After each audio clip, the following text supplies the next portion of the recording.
बोलिए गायत्री माता की जय।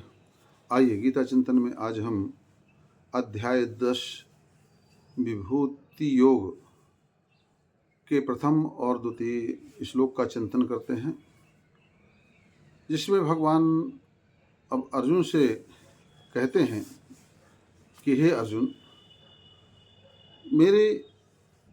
मैं तुझ भक्ति के लिए जो है तो मुझसे अच्छे प्रेम रखता है, इसलिए मैं अपने रहस्य को, अपने प्रभाव को तुम्हारे सामने खोलना चाहता हूँ और स्पष्ट रूप से बताना चाहता हूँ। भूयेव महाबाहो शृणु मे परमं वचः, यत्ते अहं प्रीयमाणाय वक्ष्यामि हितकाम्यया। न मे विदुः सुरगणाः प्रभुवं न महर्षयः, अहमादरिहि देवानां महर्षीणां च सर्वशः। हे अर्जुन, मेरे रहस्य को, मेरे प्रभाव युक्त वचन को तुम सुनो और तुम मुझसे अच्छे प्रेम रखते हो, स्नेह रखते हो, समर्पण रखते हो, इसलिए मैं तुम्हें अपने रहस्य, तुम्हारे सामने अपने रहस्य को खोलूँगा, अपने प्रभाव को बताऊँगा। ध्यान रखना, जब तक व्यक्ति प्रमाण पत्र नहीं देता किसी भी चीज़ का, तब तक व्यक्ति को वह अधिकार नहीं मिलता है भगवान को जानने का, अध्यात्म को जानने का, ज्ञान को प्राप्त करने का। सबका एक प्रमाण पत्र होता है। जब उस प्रामाणिकता पर व्यक्ति खरा उतरता है, तभी इसको जो है सब कुछ प्राप्त होता है।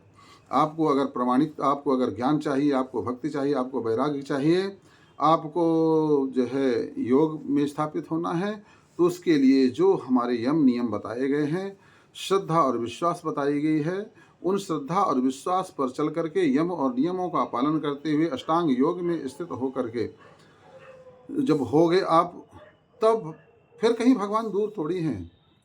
भगवान फिर कोई मुश्किल काम थोड़ी है भगवान को समझ पाना, भगवान को पाना, ज्ञान को प्राप्त करना। मगर हाँ, जब तक आप प्रामाणिकता प्रयास नहीं करेंगे, तब तक जो है वो हम आपको मिलने वाले नहीं हैं। भगवान कहते हैं कि ये अर्जुन, मैं तो देवता भी मुझे नहीं समझते, मेरे स्वरूप को। ना मैं विदुः सुरगणा, मेरी उत्पत्ति को, और मैं जो लीला से प्रकट होता हूँ, ना मैं विदुः सुरगणा अर्थात देवता भी मुझे, मेरी इस उत्पत्ति को नहीं जानते हैं, और ना ही महर्षि जन जानते हैं। क्यों नहीं जानते हैं? क्योंकि मैं इन सब का आदि कारण हूँ। आदि को कैसे कोई जान सकता है? बीज को भला वृक्ष कैसे बता सकता है कि बीज कैसा है, बीज का स्वरूप क्या है, बीज की उत्पत्ति कैसी? ये सब जो है वृक्ष नहीं बता सकता है। ठीक इसी तरीके से हम सब वृक्ष हैं भगवान के, बीज तो भगवान हैं। जिस तरीके से पिता की उत्पत्ति को पुत्र नहीं जानता है, ठीक इसी तरह से भगवान की उत्पत्ति को, भगवान से ही देवता उत्पन्न हुए हैं, भगवान से ही महर्षिगण उत्पन्न हुए हैं, भगवान से ही चराचर जगत की उत्पत्ति हुई है, पूरी सृष्टि की उत्पत्ति हुई है। तो सृष्टि और सृष्टि में रहने वाला भगवान को, अपने भगवान को, उस आदि कारण को भला कैसे समझ सकता है? ये भगवान ही चाहें तो उसके सामने अपना सब कुछ खोल दें, अपना परिचय दे दें, अपना सब वैभव उसके सामने खोल दें। जैसे पिता माता चाहें तो आपको सब कुछ बता दें कि बेटा हमारी उत्पत्ति कहाँ से, हमारे पास में क्या क्या है, हमारे पास में घर में हमारे जो है कौन कौन सी दौलत रखी हुई है, हमारे पास कितना बैंक बैलेंस है, हमारे कितनी कोठी बंगले हैं, हमारी कितनी ज़मीन जायदाद है। माने अपना जो कुछ वैभव अगर पिता चाहे तो आप पुत्र के सामने खोल सकता है।